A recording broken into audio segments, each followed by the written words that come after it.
Lincoln Continental and the other leading luxury car. They were all owners of the other make of luxury car. 64 out of 100 said the Lincoln Continental had a more comfortable ride than the other luxury car. The 1973 Lincoln Continental and Continental Mark IV. It is a very good year. Head up! Get the feet apart! Head up! Come on, move it, Jeff, move it! Hey, Coach, you look like you could use some Gatorade. Come on!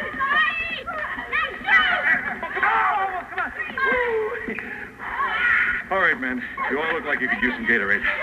Gatorade Thirst Quencher. More than just a mouth refresher, Gatorade helps replace what your body is thirsty for. Give your body what it's thirsty for. Gatorade. Now, Edward R. Morrow. This is CBS Reports. Harvest of Shame. It has to do with the men, women, and children who harvest the crops in this country of ours, the best-fed nation on earth. These are the forgotten people, the underprotected, the undereducated, the underclothed, the underfed. We present this report on Thanksgiving because were it not for the labor of the people you are going to meet, you might not starve, but your table would not be laden with the luxuries that we have all come to regard as essentials. We should like you to meet some of your fellow citizens who harvest the food for the best-fed nation on earth. David Lowe talks to Mrs. Doby, 34 years old, mother of 9 children. Mrs. Doby, what things do you pick up north? We pick strawberries and cherries. Who works with you out of this family here? Everybody except the baby. Who takes care of them in the field? Well, they just kindly stay along with us or take care of themselves. The one that can't walk usually stays in the baby buggy. What is an average dinner for the family? Well, you mean what do we have in... Yes. I cook a pot of beans and fry some potatoes or some corn or something like that. How many quarts of milk do you buy for the children, Mrs. Well, we don't have milk except maybe when we draw our paycheck, we have milk about once a week. For all these children, you have the milk? The baby has, she is on the bottle, and she uses about 15 cans of milk a week. But the older children have milk about once a week. Do they like to drink milk, Mrs. Doby? Yes, they like milk. The only reason I asked that question, I was quite shocked that they had milk only once a week. Just thought they didn't like it, but they like milk, but there's so many, a gallon of milk will make them a glass around, and so we just can't afford it every day. What do you want most for your children, Mrs. Doby? Well, I'd like for them to have a career, whatever they'd want to be. When they got older, of course, the smaller ones, don't realize yet to know what they'd like to be. But the older girl, she'd like to go to school if she could. Of course, she'll probably be like the boy, have to quit as soon as she's old enough.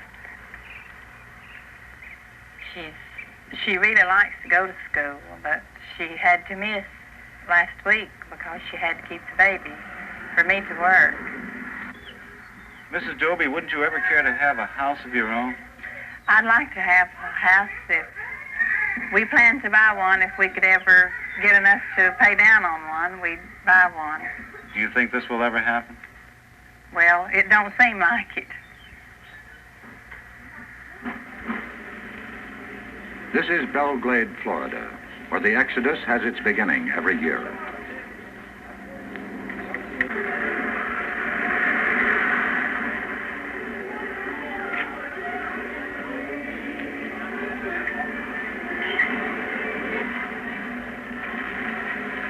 The migrants call it their home, but the circus people call their winter quarters their Sarasota.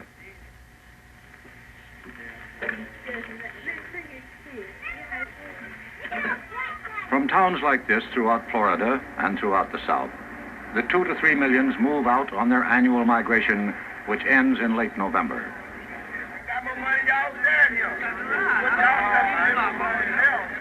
They carry with them whatever little they possess, whatever little they are. At the Okeechobee labor camp, while families were preparing to move north, there was still some work in the bean fields. Children, as usual, were left to fend for themselves. Jerome, how old are you? 9. 9. Do you go to school? Yeah. Where do you go to school, Jerome? I did it over Children Elementary School. I see. What is your sister's name? Lois, That's Lois. And what are your other sisters' names?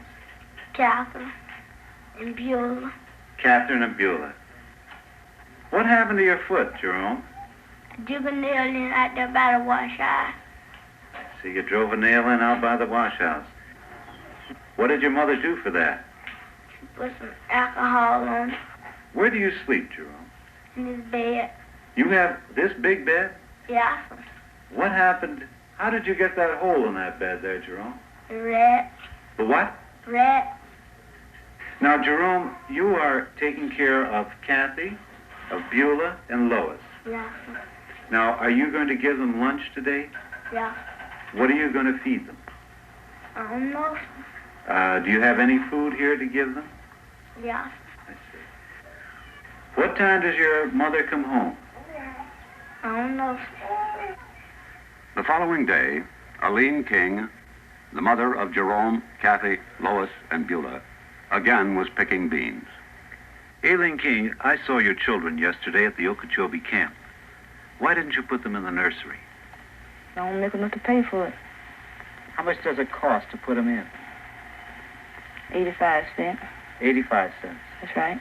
Aileen, what time did you come out the field this morning? 6 o'clock. What time would you get home? About 3:30, 4 o'clock. 6 this morning to 4 o'clock this afternoon. That's right. How much did you earn? $1.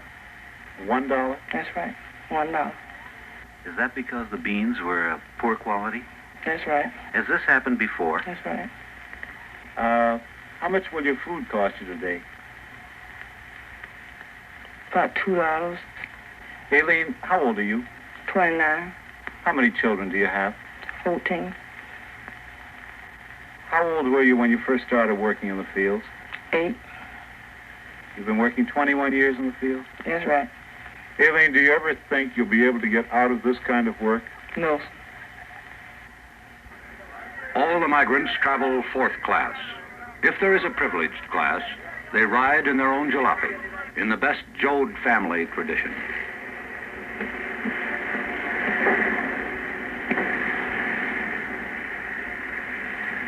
The long journey begins. Through Atlanta, Nashville, Indianapolis, en route to the fields and orchards of America. Lowe has been following the migrants for the past 9 months. Some are freewheelers who travel as a family unit. He met the Parsons family as they were about to leave Belglade tomatoes for Indiana strawberries. Mr. Parsons, do you think the farmers you work for care about your problems? No, sir. They're not in particular worried about you. They just want their stuff out and you get away as quick as possible. Would you say that you're welcomed when you're needed? Well, that is the only time that you are welcome is when they are needing you. They're friendly and everything, but once they're done with you, well, they'd rather for you to move. Did they ever ask you to leave their places? Oh, yeah. They tell you if you're finishing up like tomorrow, well, they had rather for you to be out and gone in about 3 days, and that way it'll cut down on their electric bills and all of the other stuff. What do you want most in this world for you and your family? I'd like for my family to be well, stay together as much as possible. I'd like to be on a farm somewhere out away from so many people, to where they could attend one church and be interested mostly in one school, and that way I believe they'd all be better satisfied. Mr. Parsons, do you think this will ever happen? Not at the rate that I'm going now, no. Most of them ride 1,500 to 2,000 miles to work in vehicles owned by crew leaders who recruit the workers for the migration north. The vegetables the migrants picked yesterday move north swiftly on rails. Produce en route to the tables of America by trailer is refrigerated and carefully packed to prevent bruising. Cattle carried to market by federal regulation must be watered, fed, and rested for 5 hours every 28 hours. People, men, women, and children, are carried to the fields of the North in journeys as long as 4 days and 3 nights. They often ride 10 hours without stop for food or facilities.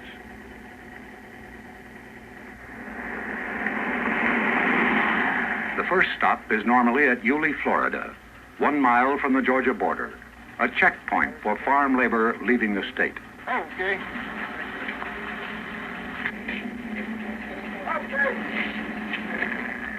There are other stops. Kingsland, Georgia, for bread and sandwich meat. Darien, Georgia, for facility.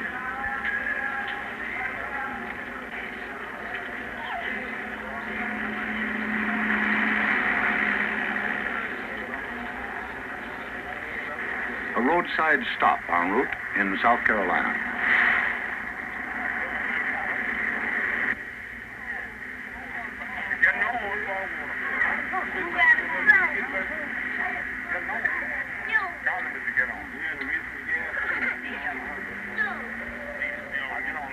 One 1,000 miles north of Belgrade, Florida, by way of U.S. Route 17 and 301.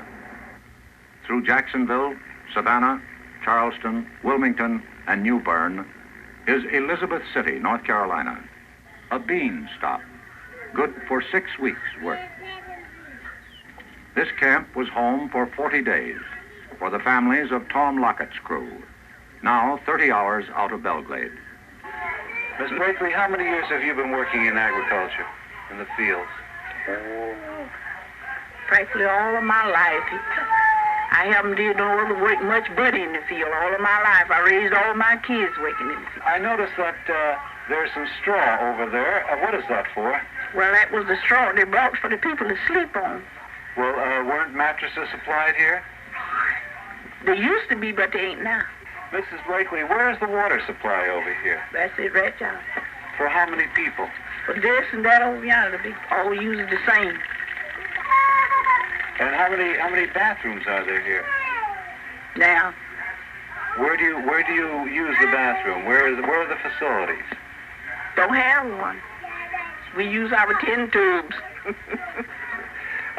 Mrs. Brown, how did the children fare on the journey up north? Well, they got kind of fretful, and got so riding, handling them. But we made it. Miss Brown, may I ask how old you are? I'm 37. Mrs. Brown, how many years have you been working in the fields? All my life. Do you remember how old you were when you started? I was about 8 years old. Would you like to get out of this work? I sure would. Do you think you'll ever be able to? I'm hoping so. Do you think you'll be able to, though? I don't know. 20 miles from Kitty Hawk, North Carolina, the workers, driven 900 miles north by crew leader Norman Hall, picked beans at the prevailing rate of 50 cents a hamper.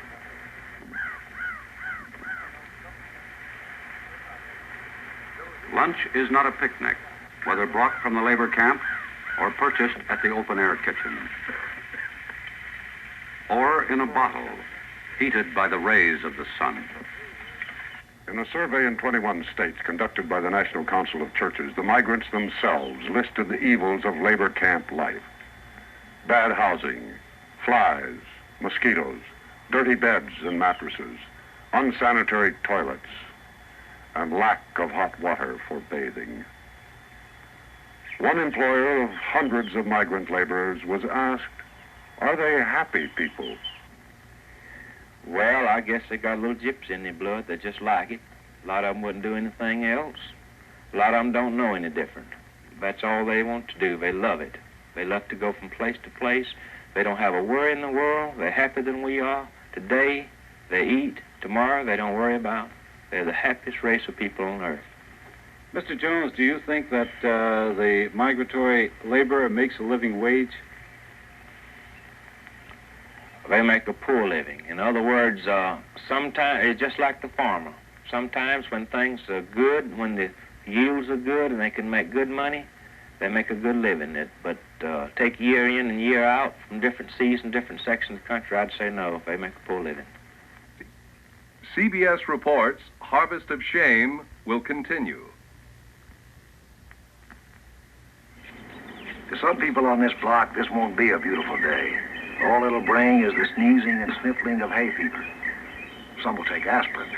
Well, aspirin doesn't relieve the sneezing and sniffling at all. Others will take cold pills, which help, but may contain extra drugs that aren't for hay fever. What they should be taking is something specifically made for hay fever, Allerest. Allerest tablets or capsules. It's made just for what you've got. You know something about germs? You can smell them. Because they're growing. In here, in here, in here. Lysol brand spray disinfectant kills germs, including germs that cause odors on surfaces where they grow. Killing germs where they grow. For that, you want Lysol. And here in the air, Lysol spray destroys odors fast when they happen. Doesn't cover up, really cleans the air. Lysol brand spray disinfectant.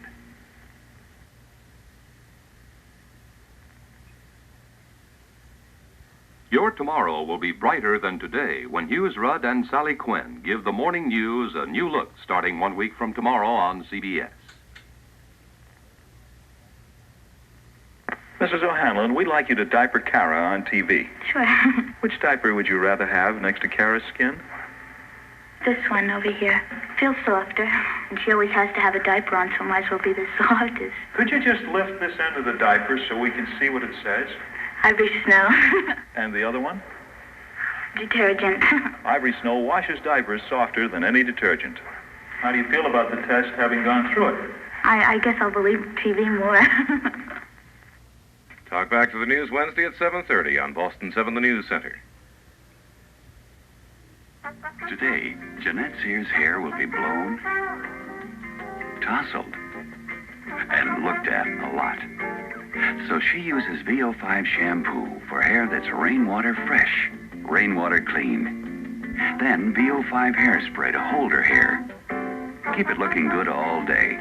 Alberto VO5 shampoo and Alberto VO5 hairspray. When you have only one chance to look good all day long. Hey, Charlie, what you gonna do? Play polo. Oh, what's polo? It's where guys drive around on horses and rap each other. A good taste activity. Right, Starkist? But Charlie, Starkist don't want tuners with good taste. Starkist wants tuners that taste good. Hey, sorry, Charlie. Only good-tasting tuna get to be Starkist. Good-tasting 100% tuna fillet. This is good-tasting tuna. Get good taste. Get Starkist.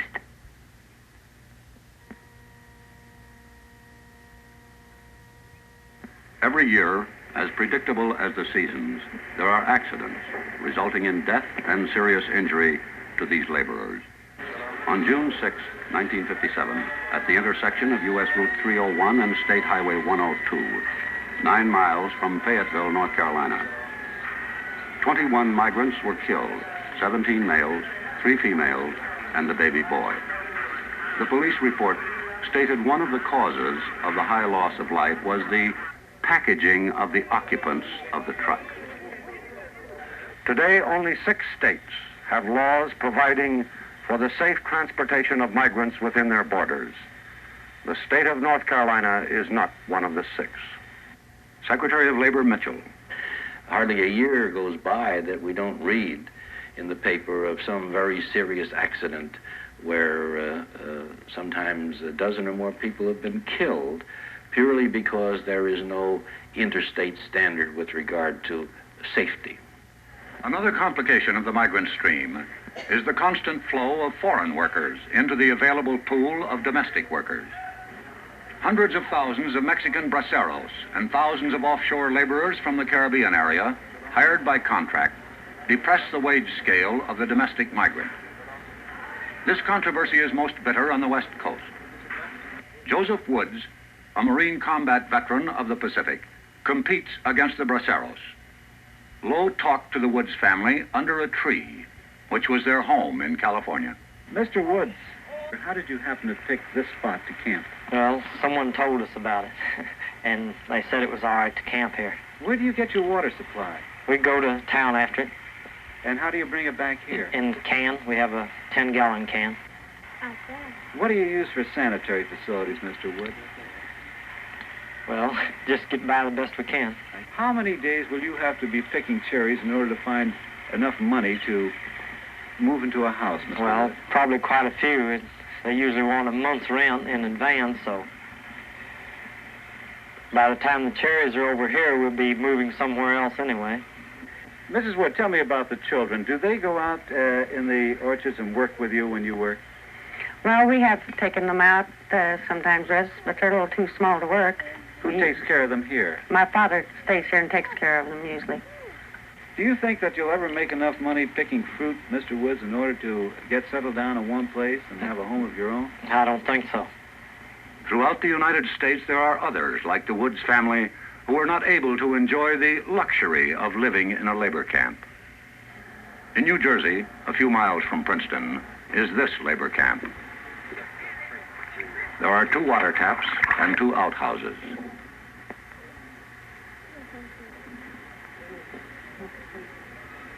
Families live in one room, usually in one bed. The single men live in the bull pit.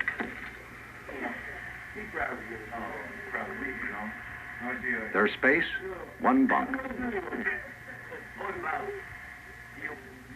4 people live in this room in New Jersey. A family of 6 will move into this room. In Shenango County, New York State, a farm labor camp.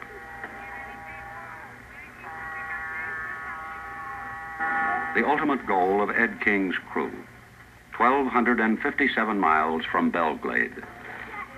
The migrant mission serves 1/2 pint of milk and 1 cracker to each child. This is their lunch.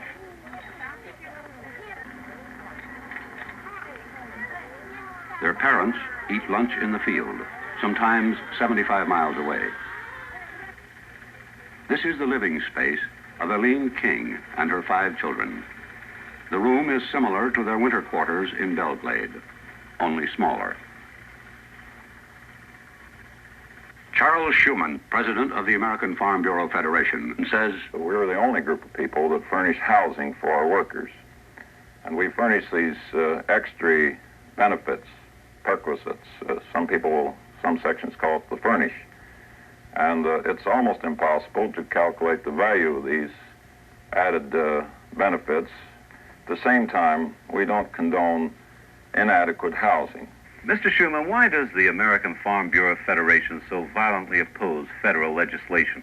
I think there'll be more rapid progress with state regulation than there will be with federal regulation. We think that federal legislation will follow the route that almost all federal legislation does, of additional and more stringent and more regulations with more and more red tape, and more cutting to a certain pattern all over the country. And in fact, it would probably rule out the use of migrant labor very quickly. the middleman between the farmer and the migrant is the crew leader, a remnant of the padrone system in wide use 60 years ago. Ed King, a crew leader, says, well, a crew leader, he have to be the father and mother and all when he takes this crew out, because the whole crew will mostly be dependent direct on him. Reverend Michael Cassidy, who travels with the migrants, says, well, some of the crew leaders, they are good, but the majority of them, they are bad. They are so bad that they are the worst that they can be. They're trying to skin alive these migrants.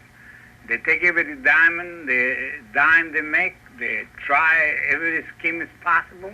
For instance, they pay the owner, the grower, pay them 45 cents to pick a crate of tomatoes. And then they turn around, they pay the labor 12 cents at the most. And natural, they have 3 or 40 or 50 or 100 people picking tomatoes. He makes, I know a man last year making here, right in here, $14,000, the crew leader. And all the men they left in here, and I met him in Alabama, they were broke. They didn't have a dime because they didn't make the money themselves. Everyone who knows anything about this situation agrees that the best hope for the future of the migrants lies in the education of their children. But for the children of migrants, education is not easy to come by. There are 600,000 of them. Most state child labor laws ignore farm children. And so far as the children of migrants are concerned, almost without exception, they leave school at the age of 16 forever. The United States Office of Education reports that the migratory workers have the highest rate of illiteracy in the country. Approximately 1 out of every 500 children whose parents are still migrant laborers finishes grade school. Approximately 1 out of every 5,000 ever finishes high school. And there is no case upon the record of the child of a migrant laborer ever receiving a college diploma. Only 6 states have summer schools for migrants. The New Jersey School Center is at Cranberry.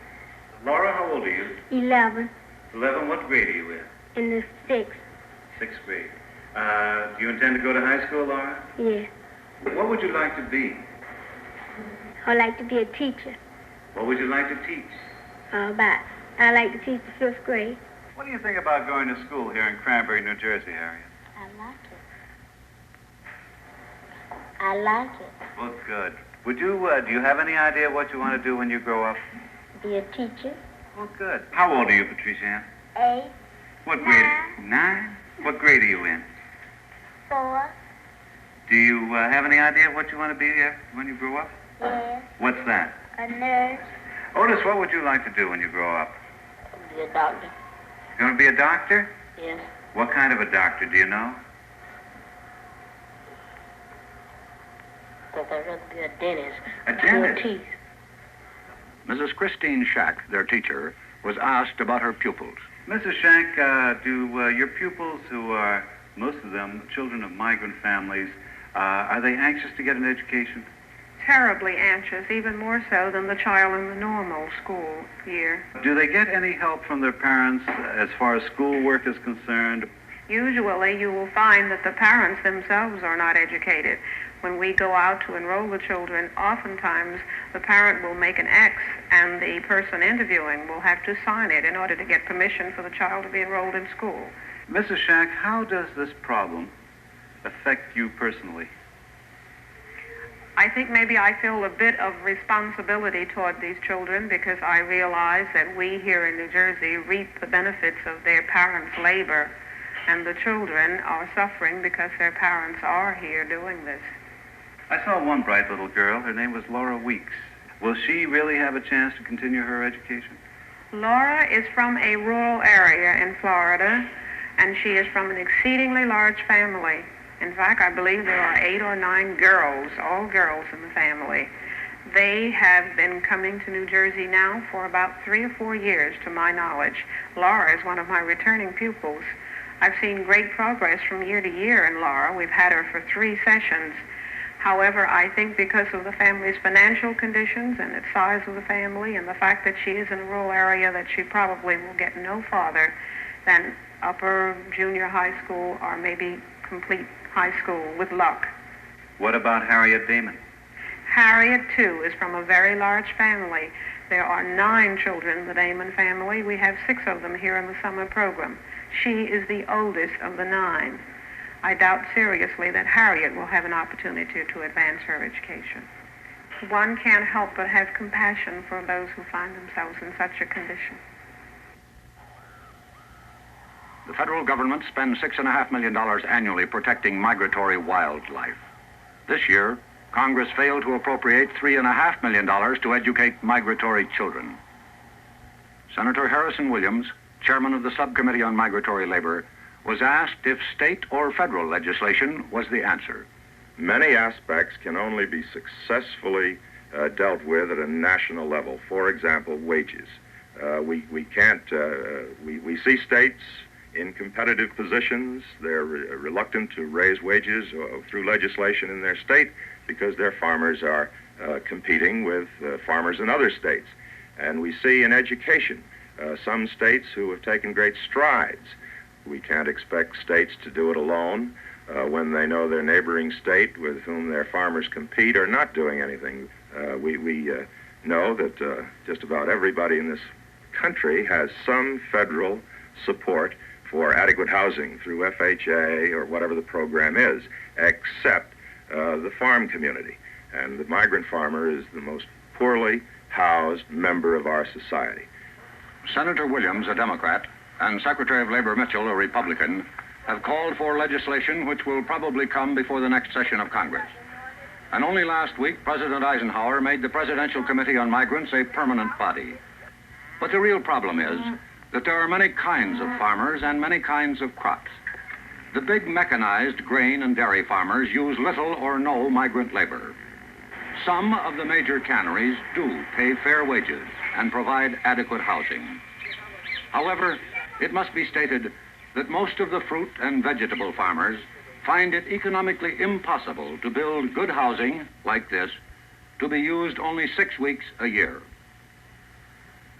The farmer claims he is trapped between what society expects and his market demands.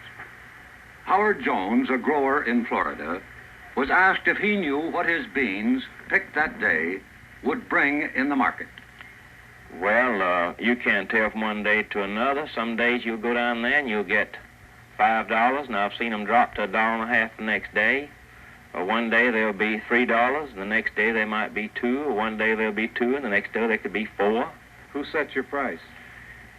Well, that's what we're all trying to figure out. Everybody, I don't know the answer, but the chains seem to have more to do with setting the prices than anyone else.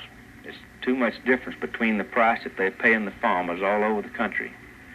And something we've thought about trying to get somebody to investigate it, some of the congressmen, the senators, but you go up there to Washington, we had a group of boys go up there here a couple of years ago. They gave them a runaround. Agriculture Department, they all give them a runaround. We believe that those chains have lobbyists in Washington, and they're going to do pretty well as what they please. Mr. Mitchell, some of the growers have told us that the chain stores fix the prices, and they cannot meet those prices if they pay their labor a higher wage.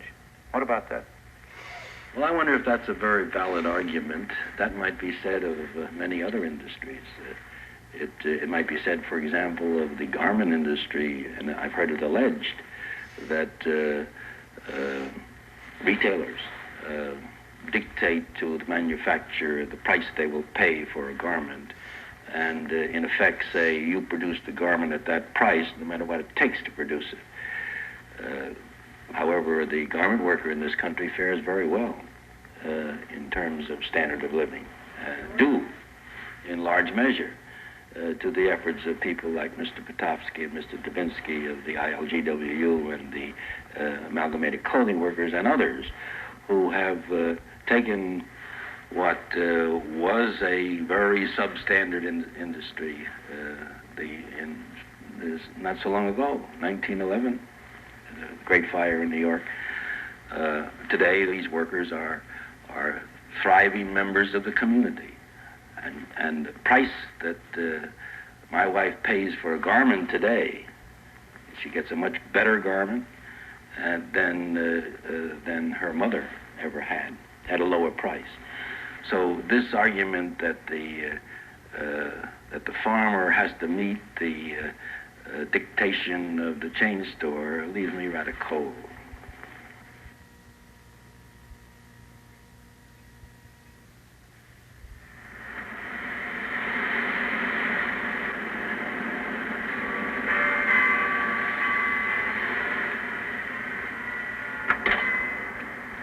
Looks to Wall Street for good investments, so we brought one here to show you. The Buick LeSabre. It's the old buy low, sell high idea. It's a full-size car with a 350 cubic inch V8 engine, automatic transmission, power steering, and power front disc brakes, all standard. There are dividends available, like a vinyl roof, steel road wheels, white wall tires, and an AM radio. The manufacturer's suggested retail price is $44.5205. And even though that doesn't include state and local taxes and dealer destination charges, it sure is buying low. The selling high is in LeSaber's great resale value. Invest in one soon at your Buick dealer.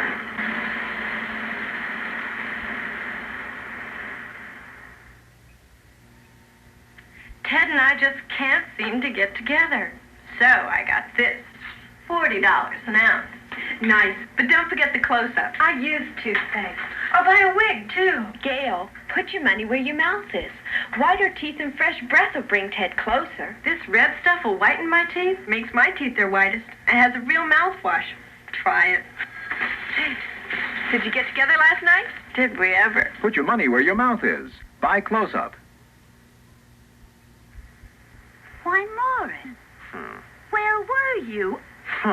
I was so worried. Good. Always keep owners guessing. How about some din-din? Act finicky, too. Stroll by the old disheroo without even... Some 9 lives, dear? Uh-oh. Tuna, liver, Super supper.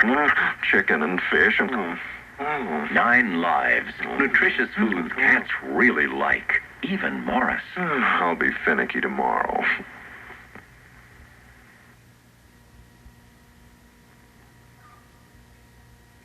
The migrant farm worker occupies the lowest level of any major group in the American economy. The soil has produced no Samuel Gompers or John L. Lewis. As Secretary of Labor Mitchell states, I think the AFL-CIO in the past has been too preoccupied with other affairs, and probably the farm problem was so tough that they were reluctant to tackle it. I think their attitude and policy has changed, and they're making a greater effort now to organize than they ever have in the past. Farm labor, however, is excluded from all federal legislation designed to protect the rights of those engaged in interstate commerce to organize and bargain collectively. In 1959, the AFL-CIO set aside $100,000 in an effort to organize the fruit pickers of California. One of the large growers in California was asked what he thought of this effort to organize the fruit pickers. I think their very lack of progress and their very lack of success in signing up members has shown that the industrial type of union which they represent has no place or application to agriculture. Charles Schumann, president of the American Farm Bureau Federation, was asked how his organization felt about unions. I think that the agricultural worker needs to have the right to change jobs, freedom to move about, freedom to quit if he doesn't like it, freedom to protest, freedom to negotiate where they are organized, but the right to strike at the time of harvest ought to be regulated in some manner. The AFL-CIO Organizing Committee in California thinks differently. Earlier this year, they called a strike meeting of cherry pickers in Stockton. Always on the go for a winter steak in summer, and the pay has been too low. A meeting reminiscent of the days of auto and steel organizing in the 30s. We must stand as one or fail. Keep your hand upon the dollar and a dime for every nail.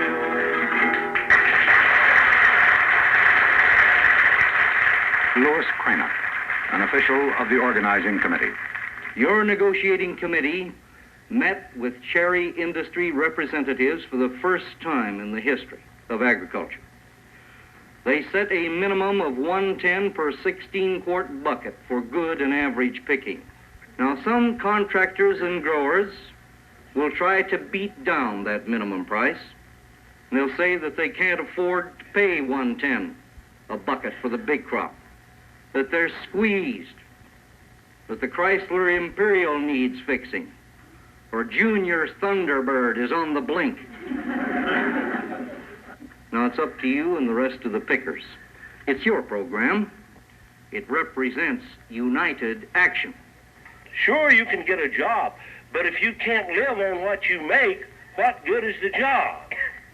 You make about $5 or $10 today, and tomorrow you just looking for job and stay on the street looking for job. Now, you don't got no job another day. And what do the local people supposed to do?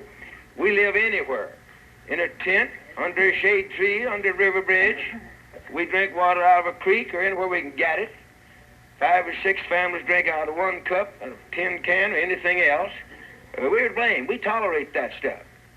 If we stick together and say we won't do it, we won't pick your chairs until you give us some restrooms in the field for the ladies, some for the men, and some water fit to drink, we won't pick them. We get them.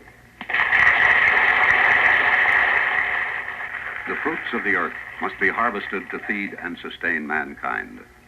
What have you to show for picking since the harvest has begun? We have barely made expenses, but we've set a going scale. Keep your hand upon the dollar and a dime for every pail. The question posed by thoughtful men is, must the 2 to 3 million migrants who help feed their fellow Americans work, travel, and live under conditions that wrong the dignity of man? Secretary of Labor James Mitchell says, I feel sad. I feel sad because I think that it's a blot on my conscience as well as the conscience of all of us who are whom society has treated a little more favorably than these people. They have no voice in the legislative halls. They certainly have no voice in Congress. And their employers do have a voice. Their employers are highly organized and make their wants and terms and conditions known to our legislators. I know of no greater pressure lobby, so-called, in Washington than the farm group. In all the matters in which I am interested in, I have been frustrated to a greater extent than in any other sphere of activity as Secretary of Labor in my inability to make any impact at all in terms of either regulations or law that would help the farm workers. And the pressures of the farm groups are tremendous. We guarantee to the farmer no loss in certain crops. There the farmer likes to participate in the government largesse. But Lord help the fellow like myself who dares suggest that perhaps the government should do something about the workers that work on farms. It seems to me that in our kind of a country, we no longer quarrel with the idea that a man is worthy of his hire, a fair day's work for a fair day's pay. After all, the employers of this country, as indeed the workers, are part of our way of life, and it's morally wrong, it seems to me, for any man, any employer, to exploit his workers. In this day and age, I don't think we should tolerate it. As a citizen, in or out of this office, I propose to continue to raise my voice until the country recognizes that it has an obligation to do something for them. And while men of goodwill seek to right injustice, the migrant, the lonely wanderer, the outcast, is trapped in the stream.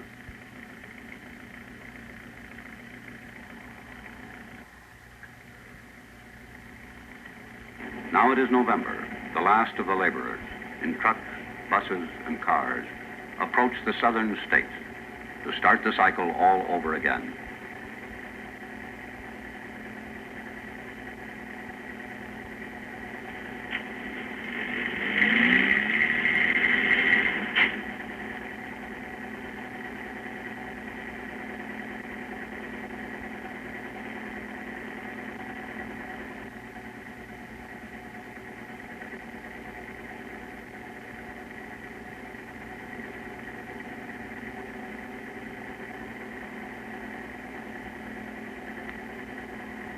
the Sunshine State welcomes them back.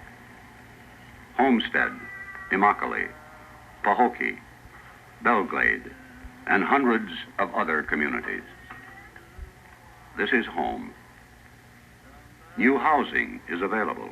The rent, $15 per room per week. The migrant is at the mercy of the weather. This year in Florida, there was a freeze, killing beans, tomatoes, celery, corn. Its byproduct was a bread line. Migratory farm workers are not eligible for unemployment insurance.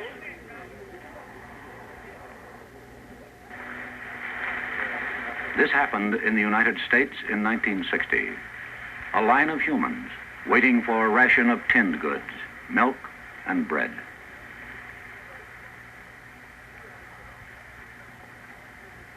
The Secretary of Labor says, "For the rest of my life, in or out of office, I propose to do something for them." Migrants are back in Belglade, winter quarters, after months of travel and work. One said he brought back $1.65, another said $6. Another said we broke even. We were broke when we left, broke when we got back. We asked them what they thought they could do to help themselves, and they said nothing. What can we do? Last week, a presidential committee made up of the Secretaries of Labor, Agriculture, Interior, and Health, Welfare, and Education made certain recommendations regarding the migrants. Here are some of them.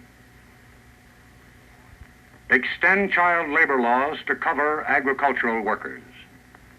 Eliminate residence requirements so that migrants will be eligible for health, education, and welfare programs.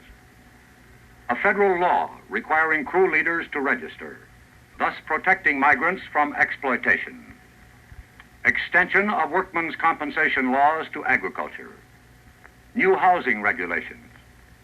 States to pay local school boards for the education of migrant children. There will, of course, be opposition to these recommendations. Too much government interference, too expensive, socialism. Similar proposals have been made before. In fact, 150 different attempts have been made in Congress to do something about the plight of the migrants. All except one has failed. The migrants have no lobby. Only an enlightened, aroused, and perhaps angered public opinion can do anything about the migrants. The people you have seen have the strength to harvest your fruit and vegetables. They do not have the strength to influence legislation. Maybe we do. Good night and good luck.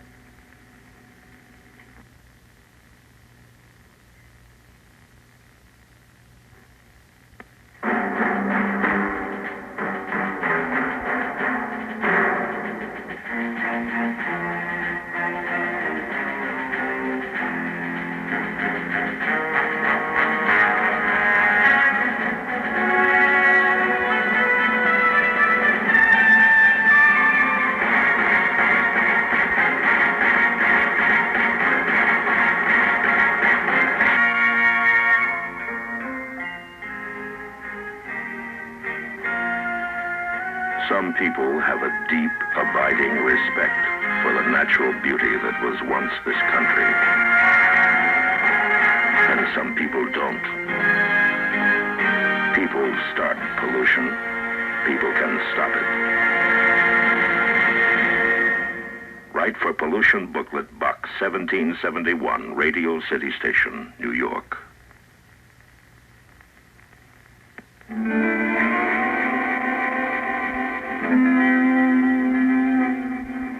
The circumstances of life in modern America are such that all of us will be touched in one way or another by our own or someone else's mental illness and distress. It will strike young and old, rural and city dweller, the well-to-do and the very poor.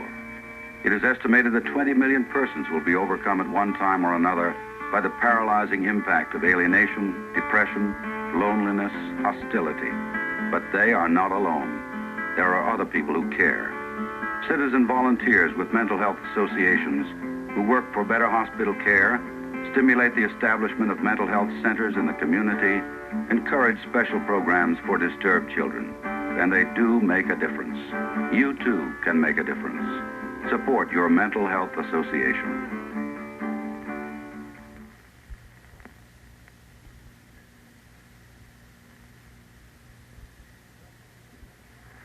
In the 13 years since Harvest of Shame was broadcast, a lot of laws have been passed to help migrant workers. Wage laws, child labor laws, a law making crew leaders register with the federal government, a law on some housing, and some states offer unemployment insurance and workmen's compensation to migrants. There's better education for the children.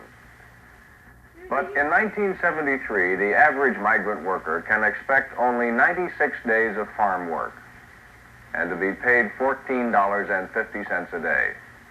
He will not be paid for rainy days, travel days, or time waiting for crops to ripen. His income from farm work will be less than $1,400, and with other jobs, he'll be able to make his take for the year under $2,200. It's a smaller problem for the nation now in one way. There are half as many migrant farm workers working in this country as there were in 1960. Machines are doing the work of the others. But for the 184,000 people who picked for us, there is still shame enough. Next week, Stravinsky.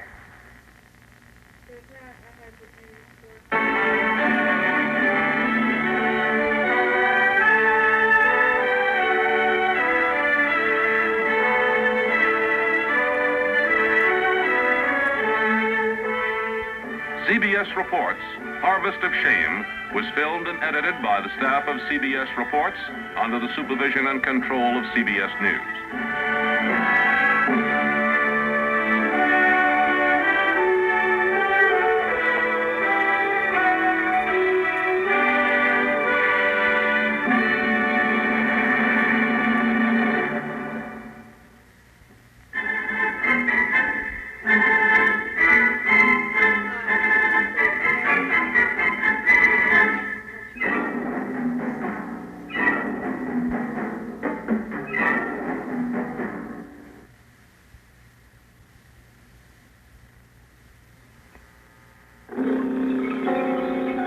The United Negro College Fund believes that our society is only as strong as all its individuals. So we've helped educate some of the people needed to make a stronger society. But when disease